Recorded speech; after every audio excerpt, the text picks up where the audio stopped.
الله تبارك وتعالى بالقرآن المجيد باللسان النبي الأمين الكريم القسيم النعيم الحليم العظيم عليه أفضل الصلاة والتسليم. ألا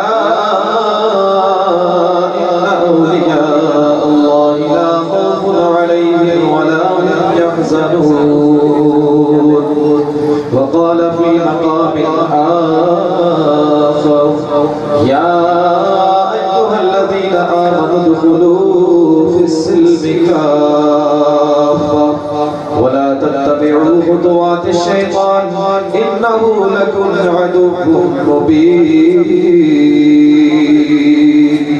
صدق الله العظيم وبلغنا رسوله النبي الأمين المتين الكريم الرؤوف الرحيم ونحن على ذلك لمن الشاهدين والشاكرين والحمد لله رب العالمين. آئیے رات خلوص و محبت کے ساتھ دونوں جہاں کے داتا واقع مدنی تاجدار کائنات کے مالک و مختار سید الابرار و خیار مصطفیٰ جان رحمت شمع و بزم ہدایت نو شہی بزم جنت گل باغ رسالت عرش کی زیب و زینت فرش کی قیب و نصرت جن کی شان انا اعطیناک الکوثر جناب محمد رسول اللہ صلی اللہ علیہ وسلم کی بارگاہ پہ کسبنا میں جھوم کر درود پاک پڑھیں اللہم صلی علی سیدنا مولانا محمد وعلی سیدنا مولانا محمد وبارک وسلم صلاۃ و سلام علیک یا رسول اللہ صلی اللہ علیہ وسلم. بیدار ہیں آپ حضرات؟ سننے کے لیے تیار ہیں؟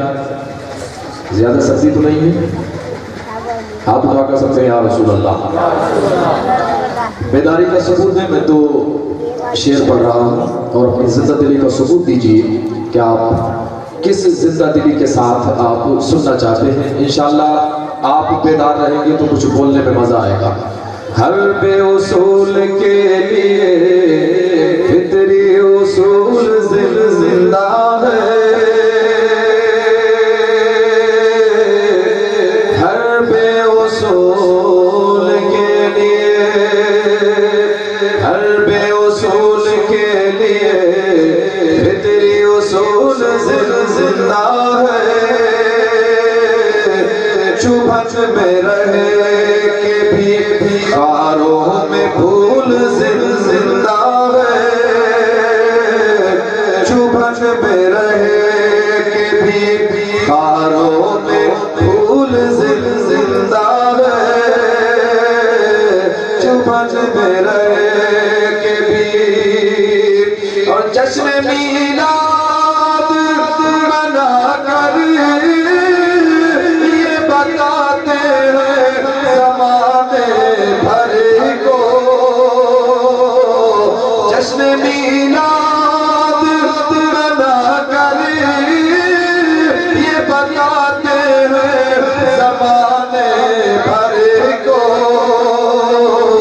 ہمیں وہ لوگ ہیں جن کا رسول زندہ ہے.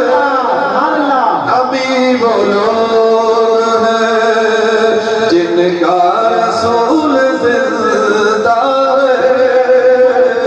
ہمیں وہ لوگ ہیں. اعلیٰ حضرت فرماتے ہیں تو زندہ ہے واللہ تو زندہ ہے واللہ تو زندہ ہے واللہ تو زندہ ہے واللہ میرے چشم عالم سے چھپ جانے والے. ہمیں وہ لوگ ہیں جن کا رسول زندہ ہے. ہمیں وہ لوگ ہیں. درود پاک پڑھیں اللہم صلی علی سیدنا مولانا محمد وعلی سیدنا مولانا محمد وبارک وسلم صلاۃ و سلام علیک یا رسول اللہ صلی اللہ علیہ وسلم. آئیے رات یہ مبارک محفل جو کہ سیدنا سرکار غوث اعظم رضی اللہ تعالیٰ عنہ سے منسوب ہے. جشن غوث الورا کے نام سے آپ نے اس محفل کا انعقاد کیا.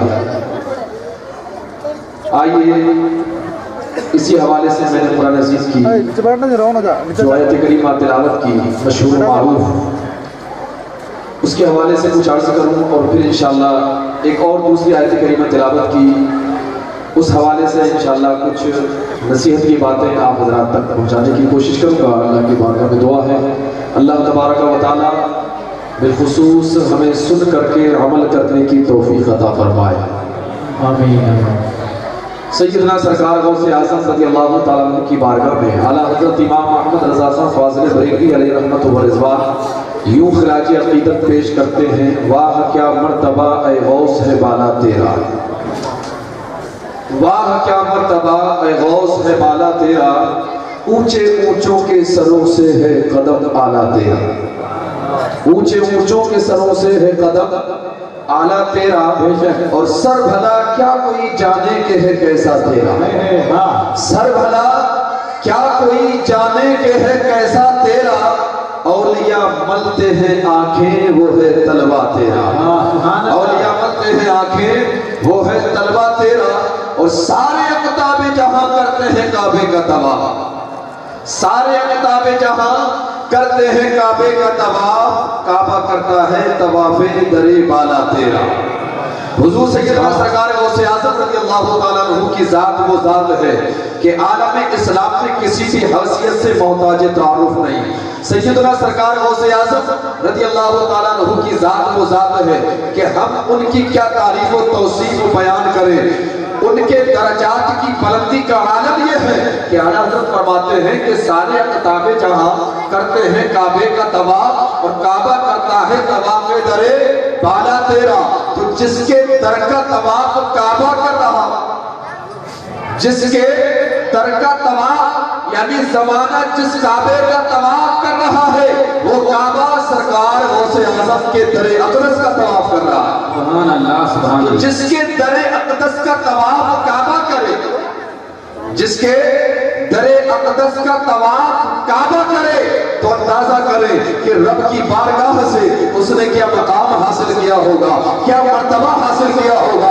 ہم تو صرف اتنا جانتے ہیں کہ تجھ سے پہلے بمدد صحابہ کرام و تابعین کرام اور تیرے بعد جتنے اولیاء، جتنے نجبا، جتنے نقبا، جتنے صلحاء، جتنے غوث، جتنے قطب، جتنے ابدال، جتنے اولیاء درجات کی بلندی لے کر کے آئے، ان سب نے تیرے کلموں کو اپنی آنکھوں سے لگا کر کے، اپنے قلموں کو اور اپنی زبانوں کو یہ کہہ کر کے بند کر دیا ہے: یہ دل یہ جگر ہے، یہ آنکھیں یہ سر ہے، یہ دل یہ جگر ہے، یہ آنکھیں یہ سر ہے، جہاں چاہو رکھو قدم غوث اعظم۔ سبحان اللہ، نعرہ تکبیر، نعرہ رسالت، نعرہ رسالت، جشن غوث الورا زندہ باد۔ جہاں چاہو رکھو قدم غوث اعظم۔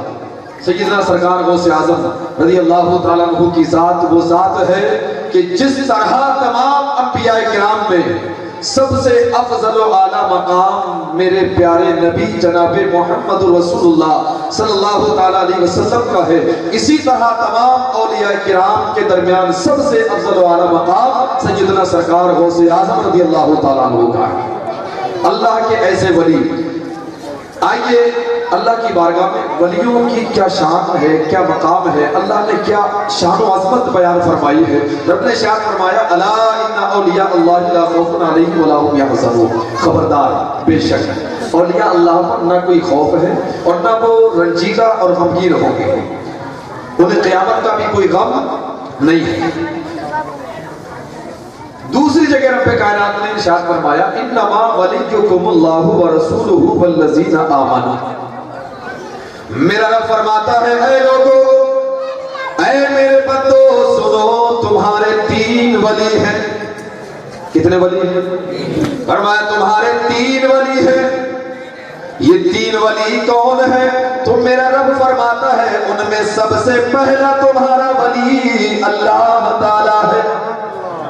سب سے پہلا تمہارا ولی اللہ تعالیٰ ہے۔ اب غور کریں، ولی اللہ کا نام ہے، ولی اللہ کی صفت ہے، اور پھر فرمایا تمہارا دوسرا ولی اللہ کا رسول ہے۔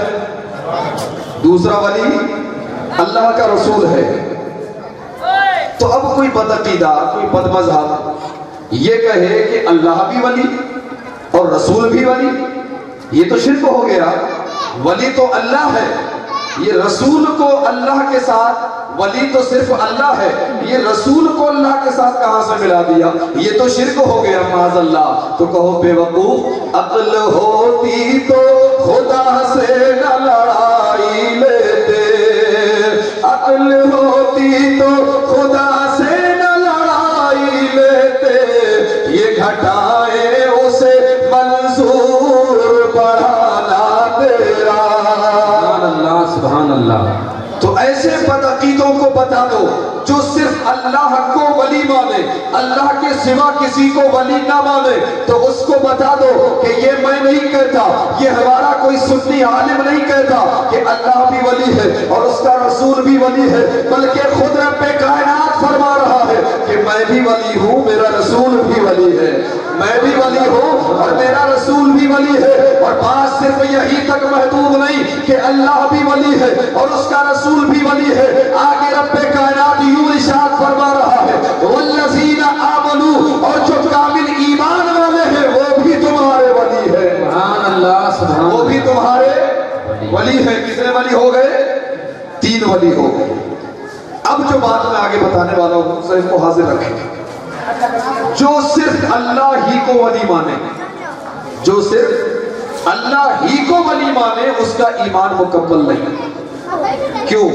آگے میرا رب فرماتا ہے وَمَن يَتَوَلَّ اللَّهَ وَرَسُولَهُ وَالَّذِينَ آمَنُوا، اور جو اللہ کو ولی مانے اور اس کے رسول کو بھی ولی مانے، اور جو کامل ایمان والے ہیں ان کو بھی ولی مانے، تو یہ اللہ کو ولی ماننے والے اور اس کے رسول کو بھی ولی ماننے والے اور جو کامل ایمان والے اللہ کے محبوب بندے ہیں ان کو بھی ولی مانے، تو یہ ولی ماننے والے کون ہیں؟ تو میرا رب فرماتا ہے فَإِنَّ حِزْبَ اللَّهِ هُمُ الْغَالِبُونَ، یہی اللہ کا گروہ ہے، یہی سچی جماعت ہے۔ سبحان اللہ سبحان یہی اللہ کا گروہ ہے، یہی سچی جماعت ہے۔ تو سچی جماعت وہ ہے جو اللہ کی ولایت پر بھی ایمان رکھے، اس کے رسول کی ولایت پر بھی ایمان رکھے، اور جو اللہ کے کامل ایمان والے بندے ہیں ان کی ولایت پر بھی ایمان رکھے۔ اب آپ کہیں کہ یہ کامل ایمان والے اللہ کے کون سے بندے ہیں؟ تو آئیے اللہ کی مقدس کتاب قرآن سے پوچھیں، اے قرآن تو بتا کہ یہ کامل ایمان والے اللہ کے کون سے بندے ہیں؟ تو بارگاہ خداوندی سے جواب ملے گا الذین آمنوا وکانوا یتقون، کامل ایمان والے یہ وہ اللہ کے بندے ہیں جو ایمان لائے اور ایمان لانے کے بعد تقوی اور پرہیزگاری اختیار کر لیتے ہیں۔ سبحان اللہ سبحان یہ اللہ۔ کامل ایمان والے بندے ہیں۔ تو پتہ چلا اللہ کے یہ وہ کامل ایمان والے، یہ وہ محبوب بندے ہوتے ہیں جنہوں نے اللہ کی محبت کا سودا کر لیا۔ کامل ایمان والے یہ وہ اللہ کے محبوب بندے ہیں جنہوں نے تقوی کا سودا کر لیا۔ یہ وہ اللہ کے محبوب بندے ہیں جنہوں نے حب دنیا کو دل سے نکال دیا۔ یہ وہ اللہ کے محبوب بندے ہیں جنہوں نے دنیا کی محبت کو دل سے نکال دیا۔ یہ وہ اللہ کے محبوب بندے ہیں جنہوں نے اللہ کی محبت کو دل میں بسا دیا۔ یہ وہ اللہ کے محبوب بندے ہیں جنہوں نے اللہ اور اس کے رسول کی محبت میں اپنے آپ کو فنا کر لیا۔ یہ وہ اللہ کے محبوب بندے ہیں جنہوں نے اللہ اور اس کے رسول کی اطاعت میں اپنے آپ کو فنا کر لیا۔ یہ وہ اللہ کے محبوب بندے ہیں جنہوں نے عبدیت میں اپنے آپ کو فنا کر لیا۔ یہ وہ اللہ کے محبوب بندے ہیں جنہوں نے اللہ کی رضا کے لیے اللہ کی بندگی میں اپنے آپ کو فنا کر لیا۔ یہ وہ اللہ کے محبوب بندے ہیں جنہوں نے قرب الہی کے لیے اللہ کی بندگی میں اپنے آپ کو فنا کر لیا۔ یہ وہ اللہ کے محبوب بندے ہیں جنہوں نے اپنا رخ دنیا سے ہٹا کر کے اپنے مولا کی طرف موڑ لیا۔ تو جو بندہ اپنا رخ دنیا سے ہٹا کر کے اپنے مولا کی طرف موڑ لیتا ہے، خدا کی قسم وہ بندہ خدا کا ولی ہو جاتا ہے اور خدا بندے کا ولی ہو جاتا ہے۔ سبحان اللہ سبحان اللہ۔ میرے نبی فرماتے ہیں من کان للہ کان اللہ لہ، جو اللہ کا ہو جاتا ہے اللہ اس کا ہو جاتا ہے۔ جو اللہ کا ہو جاتا ہے اللہ اس کا ہو جاتا ہے، اور جب اللہ اس کا ہو جاتا ہے تو پھر اس کی شان یہ ہے نہ اسے دنیا میں کوئی خوف ہے اور نہ ہی اسے آخرت کا کوئی غم۔ نہ ہی اسے کوئی آخرت کا کوئی غم ہے، بلکہ آخرت میں ان کی شان پھر یہ ہوا کرتی ہے۔ میرے نبی فرماتے ہیں نسائی شریف جلد 6 صفحہ نمبر 323 حدیث نمبر 11236، حضرت امام احمد بن حنبل رحمت اللہ تعالیٰ علیہ کے المسند جلد 5 صفحہ نمبر 456 حدیث نمبر 23282، صفحہ نمبر 459 حدیث نمبر 23294، عن ابی مالک الاشعری رضی اللہ تعالیٰ عنہ فی روایت طویلہ ان رسول اللہ صلی اللہ تعالیٰ علیہ وسلم لما قضى صلاته اقبل الى الناس بوجهه فقال يا ايها الناس اسمعوا واعقلوا واعلموا ان لله عز وجل عبادا ليسوا بانبياء ولا شهداء يغبطهم الانبياء والشهداء على مجالسهم وقربهم من الله، فجاء رجل من الاعراب من قاصية الناس وعلى بيده الى نبي الله صلى الله تعالى عليه وسلم فقال ناس من الناس ليسوا بانبياء ولا شهداء يغبطهم الأنبياء والشهداء على مجالسهم وقربهم من الله إن أردتهم لنا يعني صفهم لنا، فسر وجه رسول الله صلى الله تعالى عليه وسلم لسؤال الأعراب، فقال رسول الله صلى الله تعالى عليه وسلم هم ناس من أفناء الناس ونوازع القبائل لم تصل بينهم أرحام متقاربة تحابوا في الله وتصافوا يدعو الله لهم يوم القيامة منابر من نور فيجلسهم عليها ويجعل وجوههم نورا وثيابهم نورا يفزع الناس يوم القيامة ولا يفزعون وهم أولياء الله الذين لا خوف عليهم ولا هم يحزنون۔ سبحان اللہ، اور محبت سے بدل کے کہہ سبحان اللہ، یہ میری تقریر نہیں ہے، میرے نبی کی تقریر ہے، سب کے نبی کی تقریر ہے، کائنات کے نبی کی تقریر ہے، یہ اس نبی کی تقریر ہے جس کے صدقے میں رب نے پوری کائنات کو پیدا فرمایا ہے۔ میں نے کیا پڑھا؟ حدیث پاک۔ کیا پڑھا میں نے؟ حدیث پاک۔ کسے کہتے ہیں حدیث پاک؟ آپ بولیں تو بات کہیں، میں بولوں تو بات کہیں، دنیا کا کوئی بھی انسان بولے تو بات کہیں، اور جب میرے نبی بولے تو حدیث پاک کہیں۔ حدیث پاک کا ترجمہ ملاحظہ فرمائے، انشاءاللہ ایمان تازہ ہو جائے گا۔ جناب حضرت ابو مالک اشعری رضی اللہ تعالیٰ عنہ سے روایت ہے، وہ فرماتے ہیں، ایک طویل روایت بیان کرتے ہوئے فرماتے ہیں حضور علیہ السلام ایک دن نماز سے فارغ ہوئے، سلام پھیرا، سلام پھیرنے کے بعد لوگوں کی طرف متوجہ ہو گئے، اپنا رخ انور لوگوں کی طرف پھیر کر ارشاد فرمایا، اے لوگوں غور سے سنو اور سمجھو اور اچھی طرح جان لو، بے شک اللہ کے کچھ بندے ایسے بھی ہیں جو نہ انبیاء ہیں نہ ہی شہداء ہیں، جو نہ نبی ہے نہ ہی شہید ہے، لیکن ان کی شان یہ ہے کہ اللہ کی بارگاہ میں ان کی قربت کی وجہ سے ان کی مجلسوں پر انبیاء بھی رشک کریں گے، شہداء بھی رشک کریں گے۔ سبحان اللہ، سبحان اللہ، انبیاء بھی رشک کریں گے، شہداء بھی رشک کریں گے۔ جب میرے آقا نے فرمایا بے شک اللہ کے کچھ بندے ایسے بھی ہیں جو نہ انبیاء ہیں نہ ہی شہداء ہیں، لیکن ان کی شان یہ ہے کہ رب کی بارگاہ میں ان کی قربت کی وجہ سے ان کی مجلسوں پر انبیاء بھی رشک کریں گے، شہداء بھی رشک کریں گے، تو اس پر لوگوں میں سب سے آخر میں بیٹھے ہوئے سرکار کے ایک دیہاتی صحابی اٹھ کر کے حضور کے قریب آ گئے اور اپنے ہاتھ سے حضور کی طرف اس طرح اشارہ کیا جیسے حضور سے کچھ پوچھنے کے لیے اجازت طلب کر رہے ہو۔ حضور کی طرف سے اجازت ملنے پر عرض کرتے ہیں، یا رسول اللہ صلی اللہ تعالیٰ علیہ وسلم، جیسا کہ آقا آپ نے ابھی فرمایا بے شک اللہ کے کچھ بندے ایسے بھی ہیں جو نہ انبیاء ہیں نہ ہی شہداء ہیں، لیکن ان کی شان یہ ہے کہ اللہ کی بارگاہ میں ان کی قربت کی وجہ سے ان کی مجلسوں پر انبیاء بھی رشک کریں گے، شہداء بھی رشک کریں گے۔ تو یا رسول اللہ اب اتنا کرم اور فرما دے، آقا ان کا حلیہ بھی بیان فرما دے، آقا وہ کیسے لگ رہے ہوں گے، وہ کیسے دکھ رہے ہوں گے۔ میرے آقا کی بارگاہ میں جب ان صحابی نے یہ سوال کیا تو ان کا سوال سن کر کے میرے آقا کا چہرہ خوشی سے چمکنے لگ گیا ہے۔ میرے آقا کا چہرہ خوشی سے چمکنے لگ گیا. پھر میرے آقا نے ارشاد فرمایا وہ اللہ کے ایسے بندے ہیں وہ مختلف گروہوں اور مختلف قبائل سے تعلق رکھنے والے ہوں گے, وہ الگ الگ قبیلوں سے تعلق رکھنے والے ہوں گے.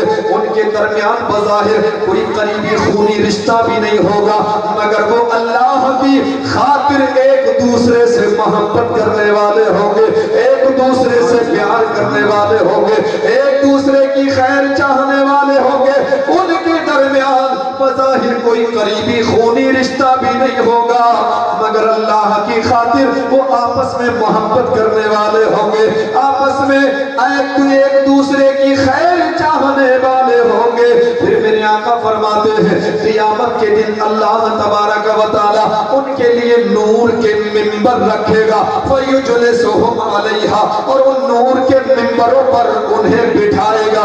فَيَجْعَلُ وُجُوهَهُمْ نُورًا, ان کے چہرے بھی نورانی بنا دے گا. وَثِيَابَهُمْ نُورًا, ان کا لباس بھی نورانی بنا دے گا, ان کا لباس بھی نورانی بنا دے گا. ان کے آگے بھی نور ہوگا, ان کے پیچھے بھی نور ہوگا, ان کے دائیں بھی نور ہوگا, ان کے بائیں بھی نور ہوگا. وہ نور علی نور ہوں گے. اور بخاری شریف کی حدیث پاک کے الفاظ ہیں وجوہہم علی ضوء القمر لیلۃ البدر, قیامت کے دن ان کے چہرے 14ویں رات کے چاند کی طرح چمک رہے ہوں گے. سبحان اللہ سبحان اللہ. میرے آقا فرماتے ہیں قیامت کے دن لوگ خوف زدہ ہوں گے مگر انہیں کوئی خوف نہیں ہو. آقا وہ کون ہے؟ میرے آقا فرماتے ہیں وَهُمْ أَوْلِيَاءُ اللَّهِ الَّذِينَ لَا خَوْفٌ عَلَيْهِمْ وَلَا هُمْ يَحْزَنُونَ. یہی تو اللہ کے ولی ہیں جنہیں نہ کوئی خوف ہے اور نہ آخرت کا کوئی غم. یہ وہ اللہ کے محبوب بندے ہیں کیونکہ جو اللہ کا ہو جاتا ہے, میرے نبی فرماتے ہیں من کان للہ کان اللہ لہ, جو اللہ کا ہو جاتا ہے اللہ اس کا ہو جاتا ہے. اب کتنا بڑا رب کا کرم اور احسان ہے, ہم انہی ولیوں کے چاہنے والے. اللہ کا شکر احسان دیکھیں کہ اللہ نے ہمیں اشرف المخلوقات میں پیدا فرمایا, اور اشرف المخلوقات میں بھی اس کا کرم در کرم دیکھیں کہ حضور کی امت میں پیدا ہوا, اور حضور کی امت میں بھی کرم در کرم دیکھیں کہ اللہ نے ہمیں ان میں پیدا فرمایا جو نبیوں سے بھی پیار کرنے والے ہیں اور ولیوں سے بھی پیار کرنے والے ہیں. ولیوں سے بھی پیار کرنے والے ہیں, نبیوں سے بھی پیار کرنے والے ہیں. ولی آپ پیار کرتے ہیں کہ نہیں کرتے؟ ولیوں سے محبت کرتے ہیں کہ نہیں کرتے؟ لیکن نماز کتنے وقت کی پڑھتے ہیں؟ آواز بند. محبت ہے لیکن عملی میدان میں بالکل میدان صاف. لیکن یہ ہماری زبانی محبت ہے. یہ زبانی محبت کا دعویٰ نہ کریں, سچی محبت کریں. سچی محبت کا مطلب یہ ہوتا ہے کہ جس سے ہم محبت کرتے ہیں اس کے نقش قدم پر چلیں, اس کی اداؤں کو اپنا لیں. یہ ہوتی ہے محبت. غوث کا دامن نہیں چھوڑیں گے, غوث کا دامن نہیں چھوڑیں گے. پوچھو کہ پکڑا کہاں ہے؟ غوث کا دامن پکڑا ہو تب نہ چھوڑیں گے, جب پکڑا ہی نہیں ہے تو چھوڑیں گے کہاں سے؟ قرآن کہتا ہے یا ایھا الذین آمنوا ادخلوا فی السلم کافہ, اے ایمان والو اسلام میں پورے طور سے داخل ہو جاؤ. ولا تتبعوا خطوات الشیطان انہ لکم عدو مبین, اور شیطان کے راستے پر نہ چلو, بے شک وہ تمہارا کھلا دشمن ہے. شیطان تمہارا کھلا دشمن ہے. تو میرا رب فرما رہا ہے کہ اسلام میں مکمل طور سے داخل ہو جاؤ. اے ایمان والو اسلام میں کامل و اکمل طور سے داخل ہو جاؤ. اے ایمان والو اسلام میں مکمل طور سے داخل ہو جاؤ, شیطان کے راستے پر نہ چلو. لیکن آج ہمارا حال یہ ہے کہ ہم شیطان ہی کے راستے پر چل رہے ہیں. نعرہ بڑا سینہ تان کر لگاتے ہیں, غوث کا دامن نہیں چھوڑیں گے, خواجہ کا دامن نہیں چھوڑیں گے. پوچھو کہ پکڑا کہاں ہے جو چھوڑ. خدا کی قسم غوث کا دامن پکڑ لیا ہوتا تو کبھی نماز نہ چھوڑتا, خواجہ کا دامن پکڑا ہوتا تو کبھی نماز نہ چھوڑتے. آج ہمارا دعویٰ ہے غوث کا دامن نہیں چھوڑیں گے, غوث کا دامن نہیں چھوڑیں گے. پہلے دامن مضبوطی سے پکڑ لینا. آج جو دنیا کے حالات خصوصاً ہندوستان کے اندر مسلمانوں پر جگہ جگہ ظلم ہو رہا ہے کہ نہیں ہو رہا؟ بولیے، آپ اچھی طرح واقف ہیں۔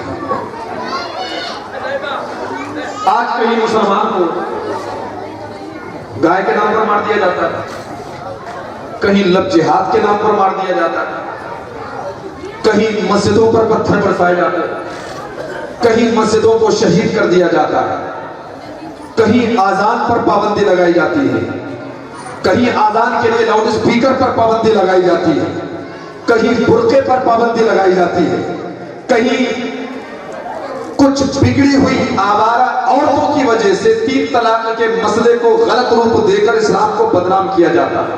کبھی مدرسوں پر حملہ ہوتا ہے اور کبھی قبرستان پر حملہ ہوتا ہے۔ ان ساری باتوں کو سامنے رکھ کر میں آپ سے سوال کرتا ہوں، آپ ہی سے نہیں بلکہ پورے ہندوستان کے مسلمانوں سے، کہ ان سارے فسادات کا ذمہ دار کون ہے؟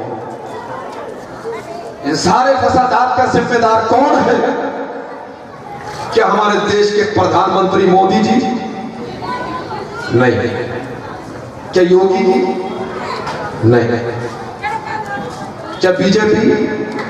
نہیں۔ کیا کانگریس؟ نہیں۔ کیا RSS؟ نہیں۔ کیا بجرنگ دل؟ نہیں۔ کوئی نہیں۔ پھر کون ہے اس کا ذمہ دار؟ اگر آپ مجھ سے پوچھیں کہ آپ ہی بتائیے کہ کون ہے اس کا ذمہ دار، تو میرا جواب یہ ہے کہ آپ خود ہیں اس کے ذمہ دار۔ آپ خود ہیں اس کے ذمہ دار۔ اب آپ کہیں گے کہ کیوں؟ تو جواب ملے گا اس لیے کہ رب نے تمہیں حکم دیا کہ اسلام میں پورے طور سے داخل ہو جاؤ، اسلام میں مکمل طور سے داخل ہو جاؤ اور شیطان کے راستے پر نہ چلو۔ لیکن آج ہمارا معاملہ یہ ہے کہ ہم شیطان ہی کے راستے پر چل رہے ہیں اور پھر کہتے ہیں کہ مسلمانوں پر ظلم ہو رہا ہے، نماز ہم نہیں پڑھ رہے ہیں اور پھر کہتے ہیں کہ مسلمانوں پر ظلم ہو رہا ہے، روزہ ہم نہیں رکھ رہے ہیں اور پھر کہتے ہیں کہ مسلمانوں پر ظلم ہو رہا ہے، جوا ہم کھیل رہے ہیں اور پھر کہتے ہیں کہ مسلمانوں پر ظلم ہو رہا ہے، جھوٹ ہم بولنے لگے ہیں اور پھر کہتے ہیں کہ مسلمانوں پر ظلم ہو رہا ہے، سٹا ہم کھیل رہے ہیں اور پھر کہتے ہیں کہ مسلمانوں پر ظلم ہو رہا ہے، شراب ہم پی رہے ہیں اور پھر کہتے ہیں کہ مسلمانوں پر ظلم ہو رہا ہے، رشتہ داروں بھائیوں اور بہنوں کا حق ہم دبا کر بیٹھے ہیں اور پھر کہتے ہیں کہ مسلمانوں پر ظلم ہو رہا ہے، اللہ اور اس کے رسول کے فرامین کی پرواہ ہم نہیں کر رہے ہیں اور پھر کہتے ہیں کہ مسلمانوں پر ظلم ہو رہا ہے۔ داڑھی میرے نبی کی سنت ہے، انبیاء کرام کی سنت ہے، اسے چھلوا چھلوا کر کے نالیوں میں ہم بہا رہے ہیں اور پھر کہتے ہیں کہ مسلمانوں پر ظلم ہو رہا ہے، ڈھول تاشے ہم بجا رہے ہیں اور پھر کہتے ہیں کہ مسلمانوں پر ظلم ہو رہا ہے، شکلیں ہم نے اپنی انگریزوں جیسی بنا رکھی ہے اور پھر کہتے ہیں کہ مسلمانوں پر ظلم ہو رہا ہے، رسمیں ہم نے یہودیوں کی اپنا رکھی ہے اور پھر کہتے ہیں کہ مسلمانوں پر ظلم ہو رہا ہے۔ ڈاکٹر اقبال نے بڑی اچھی بات کہی تھی، تم مذہب نصارہ تو تمدن میں ہنود، یہ مسلمان ہیں جنہیں دیکھ کے شرمائے یہود، ان کی شکلیں دیکھو تو انگریزوں جیسی، ان کی رسمیں دیکھو تو ہنود جیسی، یہ مذہب نصارہ تو تمدن میں ہنود، یہ مسلمان ہیں جنہیں دیکھ کے شرمائے یہود، یوں تو سید بھی ہو، مرزا بھی ہو، افضال بھی ہو، سبھی کچھ ہو، بتاؤ مسلمان بھی ہو، کون سی برائی ہمارے اندر نہیں؟ اور پھر کہتے ہیں مسلمانوں پر ظلم ہو رہا ہے، غوث کا دامن نہیں چھوڑیں گے، ہر برائی میں ہم مبتلا ہیں، غوث کا دامن نہیں چھوڑیں گے، خواجہ کا دامن نہیں چھوڑیں گے، پہلے دامن مضبوطی سے پکڑ لو، بڑوں کا ادب و احترام ہمارے پاس نہیں ہے اور پھر کہتے ہیں کہ مسلمانوں پر ظلم ہو رہا ہے، چھوٹوں کے لیے شفقت ہمارے پاس نہیں ہے اور پھر کہتے ہیں کہ مسلمانوں پر ظلم ہو رہا ہے، اپنی بہو بیٹیوں کو مارکیٹوں اور بازاروں میں بے پردہ ہم گھما رہے ہیں اور پھر کہتے ہیں کہ مسلمانوں پر ظلم ہو رہا ہے، شادیوں میں گانے ہم بجا رہے ہیں، ڈی جے ہم بجا رہے ہیں، رنڈیاں ہم نچا رہے ہیں، آتش بازی ہم کر رہے ہیں اور پھر کہتے ہیں کہ مسلمانوں پر ظلم ہو رہا ہے، شادیوں میں اپنی بہو بیٹیوں بہنوں کو ہم نچا رہے ہیں اور پھر کہتے ہیں کہ مسلمانوں پر ظلم ہو رہا ہے، نہ باپ کو شرم، نہ بھائی کو شرم، نہ ماں کو شرم۔ نعرہ تکبیر، نعرہ بڑا سینہ تان کر لگاتے ہیں، غوث کا دامن نہیں چھوڑیں گے، خواجہ کا دامن نہیں چھوڑیں گے، دامن پہلے مضبوطی سے پکڑ لو۔ آج کون سی برائی ہے جو ہمارے اندر نہیں ہے؟ پھر ہم کہیں کہ مسلمانوں پر ظلم ہو رہا ہے، ماں باپ کا ادب و احترام ہمارے پاس نہیں ہے، ماں باپ کے ساتھ بدسلوکی ہم کر رہے ہیں، ماں باپ بوڑھے ہو جائیں تو ہم انہیں بوجھ سمجھنے لگتے ہیں، اور پھر کہتے ہیں کہ مسلمانوں پر ظلم ہو رہا ہے۔ یہاں تک کہ حال یہ ہے کہ ماں یا باپ کے نام میں زمین و جائیداد ہے تو بیٹا ماں باپ کے مرنے کا انتظار کرتا ہے کہ کب یہ مریں تو زمین و جائیداد میرے نام ہے۔ یہ حال ہے آج ہمارا، اور پھر کہیں کہ مسلمانوں پر ظلم ہو رہا ہے، آپس میں بغض و عداوت، حسد اور کینہ ہمارے بھرا ہوا ہے، ایک دوسرے کی غیبت کرتے ہیں، برائی کرتے ہیں، یہاں تک کہ مولوی اور اماموں کو بھی نہیں چھوڑتے، اور پھر کہتے ہیں کہ مسلمانوں پر ظلم ہو رہا ہے۔ نماز ہم نہیں پڑھ رہے ہیں اور پھر کہتے ہیں کہ مسلمانوں پر ظلم ہو رہا ہے۔ مسلمانوں ذہن کو حاضر رکھ کر کے غور سے سنو رب کا کلام۔ جو نماز نہیں پڑھتے ہیں، قرآن عظیم کا 29واں پارہ سورہ مدثر آیت نمبر 40، 41، 42، 43، 44، 45 فی جنات یتساءلون عن المجرمین ما سلککم فی سقر قالوا لم نکن من المصلین ولم نکن نطعم المسکین وکنا نخوض مع الخائضین۔ قیامت کے دن جب حساب و کتاب ہو جائے، جنتی جنت میں چلے جائیں گے، دوزخی دوزخ میں چلے جائیں گے، تو اہل جنت، جنت والے پوچھیں گے مجرموں سے کہ تمہیں کون سی بات دوزخ میں لے کر کے گئی؟ کیا کرتے تھے دنیا میں جس کی وجہ سے آج اتنے سخت عذاب میں تمہیں مبتلا کر دیا گیا ہے؟ کیا کرتے تھے دنیا میں؟ جانتے ہو کیا کہیں گے؟ قالوا لم نکن من المصلین، کہیں گے ہم نمازیں نہیں پڑھتے تھے، ولم نکن نطعم المسکین، ہم غریبوں کو کھانا نہیں کھلاتے تھے، مسکینوں کو کھانا نہیں دیتے تھے، وَكُنَّا نَخُوضُ مَعَ الْخَائِضِينَ، اور سڑکوں پر، راستوں پر، چوراہوں پر بیٹھ کر کے بےہودہ فکر والوں کے ساتھ بےہودہ فکریں کیا کرتے تھے، غفلت میں وقت گزار دیا کرتے تھے۔ مسلمانوں، اپنے آپ پر رحم کرو، اپنے آپ پر ظلم نہ کرو، نماز کے پابند ہو جاؤ۔ جانتے ہو نماز کیا ہے؟ اللہ کی یہ سب سے افضل و اعلیٰ عبادت نماز ہے۔ ظاہری طور پر مومن اور غیر مومن کے درمیان فرق نماز ہے۔ اللہ کی سب سے افضل و اعلیٰ عبادت نماز ہے۔ اللہ کی سب سے اہم ترین عبادت نماز ہے۔ اللہ کی سب سے محبوب ترین عبادت نماز ہے۔ اللہ کی سب سے پسندیدہ عبادت نماز ہے۔ اور میرے نبی فرماتے ہیں قرۃ عینی فی الصلاۃ، نماز میں میری آنکھوں کی ٹھنڈک ہے۔ الصلاۃ معراج المؤمنین، نماز مومن کی معراج ہے۔ الصلاۃ نور المؤمنین، نماز مومن کا نور ہے۔ الصلاۃ عماد الدین، نماز دین کا ستون ہے۔ الصلاۃ مفتاح الجنہ، نماز جنت کی کنجی ہے۔ اور مولا علی سے پوچھے کہ نماز کیا ہے تو فرمان مصطفیٰ یوں بیان کرتے ہوئے نظر آتے ہیں، نماز میں اللہ کا قرب ہے، نماز میں اللہ کی رضا ہے، نماز میں اللہ کی خوشنودی ہے، یہی نماز فرشتوں کو محبوب ہے، یہی نماز انبیاء کی سنت ہے، یہی نماز معرفت کا نور ہے، یہی نماز دل کا سرور ہے، یہی نماز دعا کی قبولیت کا ذریعہ ہے، یہی نماز ایمان کا جز ہے، یہی نماز ایمان کی شان ہے، یہی نماز ایمان کی پہچان ہے، یہی نماز مومن کی شان ہے، یہی نماز مومن کی پہچان ہے، یہی نماز قبر میں منکر نکیر کو جواب دینے کا ذریعہ ہے، یہی نماز مومن کے لیے قبر میں نور ہے، یہی نماز میدان محشر میں مومن کے سر کا سایہ ہے، یہی نماز میدان محشر میں مومن کے سر کا تاج ہے، یہی نماز دنیا اور آخرت میں مومن کے لیے عزت ہے، یہی نماز قیامت کے دن مومن اور دوزخ کے درمیان پردہ ہے، یہی نماز میزان کو بھاری کر دینے والی اللہ کی عبادت ہے، یہی نماز مومن کو پل صراط سے پار کر دینے والی اللہ کی عبادت ہے، یہی نماز اللہ کی وہ عبادت ہے جو مومن کو بلند و بالا کر دیا کرتی ہے۔ نماز ہی اللہ کی وہ عبادت ہے جس میں بندہ اللہ کے سب سے زیادہ قریب ہوا کرتا ہے، اور اپنے نبی کے اس فرمان کو دل کی تختی پر نقش کر لو۔ میرے نبی فرماتے ہیں من تواضع للہ فقد رفعہ اللہ، جو اللہ کے لیے جھکتا ہے اللہ اسے بلند و بالا فرما دیا کرتا ہے۔ سبحان اللہ، سبحان اللہ۔ جو اللہ کے لیے جھکتا ہے اللہ اسے بلند و بالا فرما دیتا ہے۔ مٹا دے اپنی ہستی کو، اگر کچھ مرتبہ چاہے کہ دانا خاک میں مل کر گلے گلزار ہوتا ہے، اور گلزار بن کر خودی کو کر بلند اتنا کہ ہر تقدیر سے پہلے خدا بندے سے خود پوچھے بتا تیری رضا کیا۔ نماز کے پابند ہو جائیں، میرے آقا دنیا میں ہی جنت کی بشارت عطا فرمائے۔ بخاری شریف کی الاول کتاب الزکاۃ، باب وجوب زکاۃ، صفحہ نمبر 187 کی سطر نمبر 23، 24، 25، 26۔ عن ابی ہریرہ رضی اللہ تعالی ان اعرابیا اتى النبي صلی اللہ تعالی علیہ وسلم فقال دلنی علی إذا عملته دخلت الجنة قال تعبد الله لا تشرك به شيئا وتقيم الصلاة المكتوبة وتؤدي الزكاة المفروضة وتصوم رمضان قال والذي نفسي بيده لا أزيد على هذا فلما ولى قال النبي صلى الله تعالى عليه وسلم من سره أن ينظر إلى رجل من أهل الجنة فلينظر إلى هذا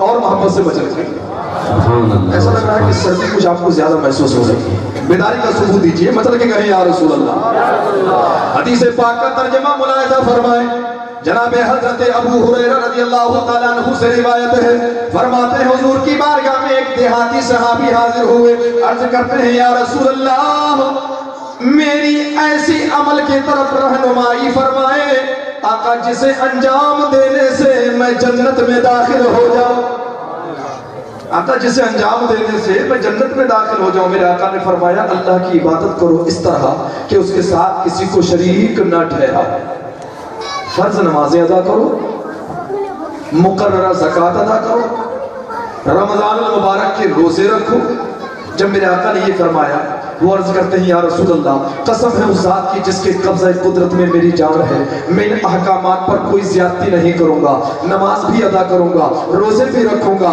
اللہ نے مجھے مال دیا تو زکوٰۃ بھی ادا کروں گا یہ عرض کرنے کے بعد جب واپس جانے کے لیے مڑے تو میرے نبی اپنے صحابہ سے فرماتے ہیں اے میرے غلاموں اگر تم میں سے کوئی یہ چاہتا ہے تم میں سے کوئی یہ پسند کرتا ہے کہ وہ کسی جنتی کو دیکھے تو وہ میرے اس غلام کو دیکھ لے یہ جنت کا حقدار جا رہا ہے یہ جنت کا حقدار جا رہا ہے آج نمازوں سے ہم دور ہیں نمازوں کے پابند ہو جائے میرے آقا دنیا میں ہی جنت کی بشارت عطا فرما رہے ہیں لیکن آج حال ہمارا یہ ہے نمازوں سے ہم دور ہیں نمازیں ہم نہیں پڑھ رہے ہیں اور پھر کہتے ہیں کہ مسلمانوں پر ظلم ہو رہا ہے قرآن کہتا ہے یا ایھا الذین آمنوا ادخلوا فی السلم کافہ اے ایمان والو اسلام میں پورے طور سے داخل ہو جاؤ جھوٹ ہم بول رہے ہیں جھوٹ ہم بولنے لگے ہیں اور پھر کہتے ہیں کہ مسلمانوں پر ظلم ہو رہا ہے جھوٹ بولنے والوں اللہ اور اس کے رسول کا فرمان سنو لعنت اللہ علی الکاذبین جھوٹوں پر اللہ کی لعنت میرے نبی فرماتے ہیں حضرت امام احمد بن حنبل رحمت اللہ تعالیٰ علیہ کی المسند جلد 2 صفحہ نمبر 176 حدیث نمبر 6641 عن عبد اللہ بن عمر رضی اللہ تعالیٰ عنہما ان رجلا جاء الى النبی صلی اللہ تعالیٰ علیہ وسلم فقال یا رسول اللہ صلی اللہ تعالیٰ علیہ وسلم ما عمل الجنة قال الصدق اذا صدق العبد برا واذا برا امنا واذا امنا دخل الجنة قال يا رسول الله صلى الله تعالى عليه وسلم ما عمل النار قال الكذب اذا كذب العبد فجر واذا فجر كفر واذا كفر دخل يعني النار اللہ اکبر حضرت عبداللہ ابن عمر رضی اللہ تعالیٰ عنہ سے روایت ہے فرماتے ہیں ایک صحابی حضور کی بارگاہ میں حاضر ہوئے عرض کرتے ہیں یا رسول اللہ جنت میں لے جانے والا عمل کون سا ہے آقا جنت میں لے جانے والا عمل کون سا ہے میرے آقا فرماتے ہیں سچ بولنا کیا ہے سچ بولنا کیونکہ جب آدمی سچ بولتا ہے تو وہ نیکی کرتا ہے اور جب وہ نیکی کرتا ہے تو گناہ سے محفوظ رہتا ہے اور جب وہ گناہ سے محفوظ ہو جاتا ہے اللہ اسے جنت میں داخل فرما دیتا ہے پھر عرض کیا رسول اللہ صلی اللہ تعالیٰ علیہ وسلم دوزخ میں لے جانے والا عمل کون سا ہے میرے آقا فرماتے ہیں جھوٹ بولنا کیونکہ جب آدمی جھوٹ بولتا ہے تو وہ برائی کرتا ہے اور جب وہ برائی کرتا ہے تو وہ کفر کرتا ہے اور جب وہ کفر کرتا ہے تو دوزخ میں داخل ہو جاتا ہے لیکن آج ہمارا حال یہ ہے کہتے ہیں مولانا صاحب آٹے میں نمک برابر جھوٹ تو چلتا ہے جھوٹ نہ بولیں تو تجارت کیسے چلے گی معاذ اللہ رزق دینے والا رب ہے رزق دینے والا رب ہے اور ہمارا یہ عقیدہ بنے کہ جھوٹ سے ہمارا کاروبار چل رہا ہے جھوٹ سے ہماری تجارت چل رہی ہے یاد رکھنا جتنی دولت جھوٹ سے کمائی جاتی ہے وہ سب حرام ہے لعنت اللہ علی الکاذبین جھوٹوں پر اللہ کی لعنت سچ میں برکت ہے اللہ نے سچ میں برکت رکھی ہے لیکن حال یہ ہے کہ جھوٹ ہم بولنے لگے ہیں اور پھر کہتے ہیں مسلمانوں پر ظلم ہو رہا ہے شراب آج مسلمان پینے لگا حضرات بڑے ذہن کو حاضر رکھ کر کے سننا، میرا انداز ایک سخت ہو سکتا ہے لیکن ٹھنڈے دماغ سے سوچنا، مسلمان آج شراب پینے لگا، جو شراب پیتے ہو ان کو بتا دو کہ تمہارے نبی کا فرمان کیا ہے۔ میرے نبی فرماتے ہیں شراب پینے والا اگر بغیر توبہ کیے مر جائے تو اللہ تبارک و تعالی انہیں وہ خون اور پیپ پلائے گا جو دوزخ میں فاحشہ عورتوں کی شرمگاہ سے اس قدر بہے گا کہ ایک نہر جاری ہو جائے گی،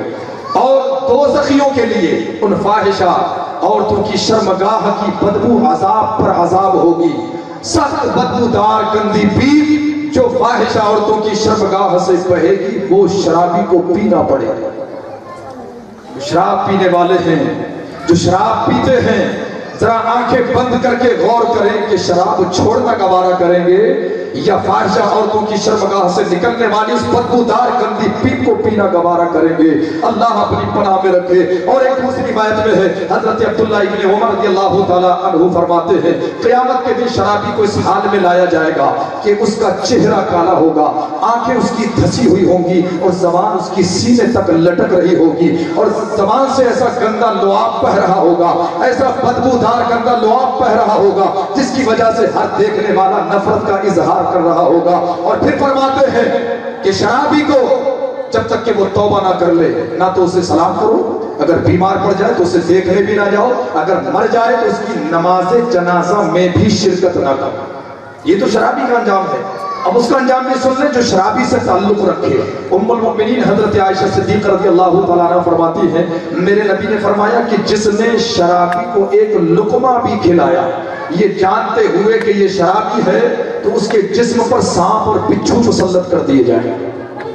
جس نے شرابی کی کوئی ضرورت پوری کی تو گویا اس نے اسلام کی عمارت کو گرانے میں اس کی مدد کی، جس نے شرابی کو قرض دیا تو گویا اس نے اہل ایمان کو قتل کرنے میں اس کی مدد کی، اور جو شرابی کے ساتھ بیٹھا یہ جانتے ہوئے کہ یہ شرابی ہے تو قیامت کے دن اس کو اندھا کر کے اٹھایا جائے۔ حضرت مولا علی فرماتے ہیں کہ دریا بہ رہا ہو، دریا بہ رہا ہو اور اس میں ایک قطرہ شراب کا گر جائے، ایک قطرہ۔ ذہن حاضر ہے؟ ذہن حاضر ہے؟ بات سمجھ میں آ رہی ہے؟ اچھا کتنے لوگوں کی سمجھ میں آ رہی ہے؟ ہاتھ اٹھا کر کے بتا۔ ماشاءاللہ۔ فرماتے ہیں دریا بہ رہا ہو اس میں ایک قطرہ شراب کا گر جائے اور پھر وہ دریا خشک ہو جائے، سوکھ جائے، اور پھر اس دریا والی زمین پر گھاس اگائے اور میرا گھوڑا وہ گھاس کھا لے تو میں اس گھوڑے پر بیٹھنا بھی گوارا نہیں کرتا۔ غور کرو مسلمانوں، شراب آج مسلمان پینے لگا ہے اور پھر ہم کہتے ہیں مسلمانوں پر ظلم ہو رہا ہے۔ قرآن کہتا ہے یا ایھا الذین آمنوا ادخلوا فی السلم کافہ، اے ایمان والو اسلام میں پورے طور سے داخل ہو جاؤ۔ ماں باپ کا ادب و احترام ہمارے پاس نہیں ہے، ماں باپ کے ساتھ آج بدسلوکی ہم کر رہے ہیں، ماں باپ بوڑھے ہو جائے تو ہم انہیں بوجھ سمجھنے لگتے ہیں اور پھر کہتے ہیں کہ مسلمانوں پر ظلم ہو رہا ہے۔ ماں باپ کے ساتھ بدسلوکی کرنے والوں، ماں باپ کی بے ادبی کرنے والوں، ماں باپ کو بوجھ سمجھنے والوں، رب کا فرمان سنو قرآن عظیم کا 15واں پارہ سورہ بنی اسرائیل تیسرا رکوع آیت نمبر 23-24 میرا رب فرماتا ہے وَقَضَىٰ رَبُّكَ أَلَّا تَعْبُدُوا إِلَّا إِيَّاهُ وَبِالْوَالِدَيْنِ إِحْسَانًا إِمَّا يَبْلُغَنَّ عِندَكَ الْكِبَرَ أَحَدُهُمَا أَوْ كِلَاهُمَا فَلَا تَقُل لَّهُمَا أُفٍّ وَلَا تَنْهَرْهُمَا وَقُل لَّهُمَا قَوْلًا كَرِيمًا۔ And your Lord has ordained that you do not worship anyone except Him, and treat your parents with kindness. If either of them or both reach old age in your presence, do not say uff to them and rebuff them, and speak to them with the utmost respect, any expression of disgust. میرا رب فرماتا ہے تمہارے رب نے حکم دیا کہ اس کے سوا کسی کی عبادت نہ کرو، اس کے سوا کسی کی عبادت نہ کرو، عبادت کا مستحق فقط اللہ ہے۔ اور پھر اس کے بعد ہی فرمایا اپنے ماں باپ کے ساتھ میں اچھا سلوک کرو، اپنے ماں باپ کے ساتھ میں اچھا سلوک کرو۔ اگر تیرے سامنے دونوں میں سے ایک یا دونوں بڑھاپے کو پہنچ جائے تو ان سے اف تک نہ کہنا۔ ان سے اف تک نہ کہنا، نہ انہیں جھڑکنا، ان سے تعظیم کی بات کرنا، ان سے ادب سے بات کرنا، ان سے محبت سے بات کرنا، ان سے پیار سے بات کرنا، ان سے نیچی آواز میں بات کرنا، چلانا مت، کوئی لفظ تیری زبان سے ایسا نہ نکلے کہ تیرے ماں باپ کے دل کو ٹھیس پہنچے اور ان کا نازک سا دل ہل جائے۔ اور ساتھ ہی ساتھ اس بات کو بھی یاد رکھنا، آج جو تو اپنے ماں باپ کے ساتھ کرے گا، کل تیری اولاد بھی تیرے ساتھ ویسا ہی کرے گی، جیسی کرنی ویسی بھرنی۔ اور پھر میرا رب آگے فرماتا ہے وَخْفِضْ لَهُمَا جَنَاحَ الذُّلِّ مِنَ الرَّحْمَةِ وَقُلْ رَبِّ ارْحَمْهُمَا كَمَا رَبَّيَانِي صَغِيرًا۔ ماں باپ کے لیے عاجزی کے بازو بچھا، رحم دل سے، نرم دل سے، اور دعا کر ان کے لیے رب کی بارگاہ میں عرض کر، ماں باپ کے لیے دعا کر۔ مولا کیسے دعا کروں؟ وہ رب کریم کتنا کریم ہے، وہ دعا کرنے کا حکم بھی دے رہا ہے، ساتھ میں دعا کا ڈھنگ بھی سکھا رہا ہے، دعا کا طریقہ بھی بتا رہا ہے۔ رب فرما رہا ہے اپنے ماں باپ کے لیے دعا کیا کر۔ مولا دعا کیسے کریں؟ دعا کرنا نہیں آتا، اور رب فرماتا ہے بندے میں تجھے دعا کا سلیقہ بھی بتا رہا ہوں، میں تجھے دعا کا ڈھنگ بھی بتا رہا ہوں، میں تجھے دعا کا طریقہ بھی بتا رہا ہوں۔ دعا اس طرح کیا کر، اے میرے رب تو ان دونوں پر یعنی میرے ماں باپ پر رحم فرما، جیسا کہ بچپن میں انہوں نے مجھے رحم و کرم سے پالا ہے۔ اے پروردگار تو میرے ماں باپ پر رحم و کرم فرما، جیسا کہ انہوں نے بچپن میں مجھے رحم و کرم سے پالا ہے۔ حضرات کتنے خوش نصیب ہیں وہ لوگ جن کے والدین یا دونوں میں سے ایک بھی حیات ہیں، ان کے پاس اللہ کی کتنی بڑی نعمت ہے، خدا کی قسم اندازہ نہیں کر سکتا۔ اللہ کی کتنی بڑی ان کے پاس نعمت ہے۔ حدیث پاک سنیں گے خدا کی قسم ایمان تازہ ہو جائے گا۔ حضرت امام بیہقی رحمۃ اللہ تعالی علیہ کی شعب الایمان جلد 6 صفحہ نمبر 186 حدیث نمبر 7856، مشکات شریف باب البر والصلہ صفحہ نمبر 421، سطر نمبر 16-17، عن عبداللہ بن عباس رضی اللہ تعالی عنہما قال قال النبی صلی اللہ تعالی علیہ وسلم ما من ولد ينظر الى والديه نظرة رحمة الا كتب الله بكل نظرة حجة مبرورة قالوا وإن نظر كل يوم 100 مرة قال نعم الله أكبر وأطيب۔ محبت سے کہیے سبحان اللہ، اور مسل کے کہیں۔ حدیث پاک کا ترجمہ ملاحظہ فرمائے، صحابہ کرام کی مجلس ہے، میرے آقا نے ارشاد فرمایا جو سعادت مند بیٹا اپنے والدین کی طرف نظر رحمت سے دیکھے، محبت سے دیکھے، پیار سے دیکھے، تو اللہ تبارک و تعالی اسے ہر بار دیکھنے کے بدلے ایک مقبول حج کا ثواب عطا فرماتا ہے۔ سبحان اللہ سبحان اللہ۔ صرف محبت سے دیکھنے میں، پیار سے ماں باپ کو دیکھنے میں اتنا بڑا ثواب۔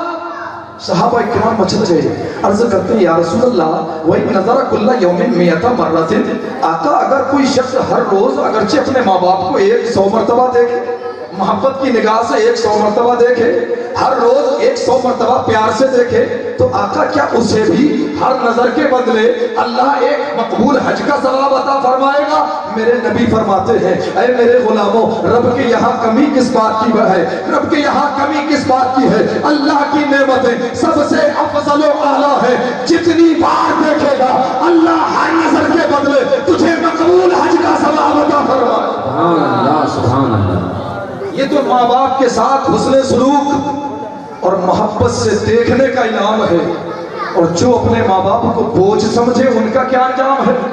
مسلم شریف جلد 2 کتاب البر والصلة والادب باب فضل صلة اصدقاء الابی والام ونحوہما صفحہ نمبر 314 سطر نمبر 8، عن ابی ہریرہ رضی اللہ تعالی عنہ قال قال رسول اللہ صلی اللہ تعالی علیہ وسلم رغم انفه ثم رغم انفه ثم رغم انفه قیل من یا رسول اللہ صلی اللہ تعالی علیہ وسلم قال من ادرک والدیہ عنده الكبر وحدهما او کلیہما ثم لم يدخل الجنہ۔ میرے آقا نے ارشاد فرمایا، جناب حضرت ابو ہریرہ رضی اللہ تعالیٰ عنہ سے روایت ہے، میرے آقا نے فرمایا اس شخص کی ناک غبار آلود ہو، پھر فرمایا اس شخص کی ناک غبار آلود ہو، پھر فرمایا اس شخص کی ناک غبار آلود ہو، یعنی وہ شخص ذلیل و خوار ہو۔ کسی نے عرض کیا یا رسول اللہ وہ کون ہے؟